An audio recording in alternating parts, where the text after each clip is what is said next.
ആ 18 second video ജനുവരി 18-ന് അയാളുടെ ജീവിതം അവസാനിപ്പിച്ചു. കോഴിക്കോട് സ്വദേശിയായ ദീപക് എന്ന 42-കാരനാണ് സോഷ്യൽ മീഡിയ വിചാരണയുടെ ഒടുവിൽ ആത്മഹത്യയിൽ അഭയം പ്രാപിച്ചത്. കോഴിക്കോട്ടെ ഒരു സ്വകാര്യ വസ്ത്രവ്യാപാര സ്ഥാപനത്തിൽ കഴിഞ്ഞ 7 വർഷമായി സെയിൽസ് മാനേജറായി ജോലി ചെയ്തു വരികയായിരുന്നു അദ്ദേഹം.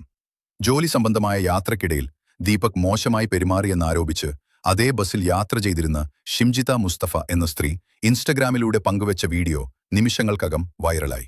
എന്നാൽ താൻ നിരപരാധിയാണെന്ന് ദീപക് കരഞ്ഞു പറഞ്ഞിട്ടും അത് കേൾക്കാൻ ആരുമുണ്ടായിരുന്നില്ല.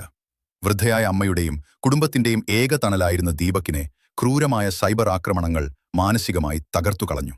ആദ്യ വീഡിയോയ്ക്ക് പിന്നാലെ തന്റെ ഭാഗം ന്യായീകരിച്ചും പോലീസിൽ പരാതി നൽകിയെന്ന് അവകാശപ്പെട്ടും ഷിംജിത രണ്ടാമതൊരു വീഡിയോ കൂടി പങ്കുവച്ചു.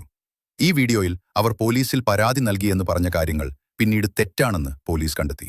ദീപകിന്റെ മരണത്തിന് പിന്നാലെ ഷിംജിതയ്ക്കെതിരെ ആത്മഹത്യാ പ്രേരണാ കുറ്റത്തിന് പോലീസ് കേസെടുത്തെങ്കിലും അവരിപ്പോൾ ഒളിവിലാണ്. അവളിപ്പോൾ ഇവിടെയാണ്.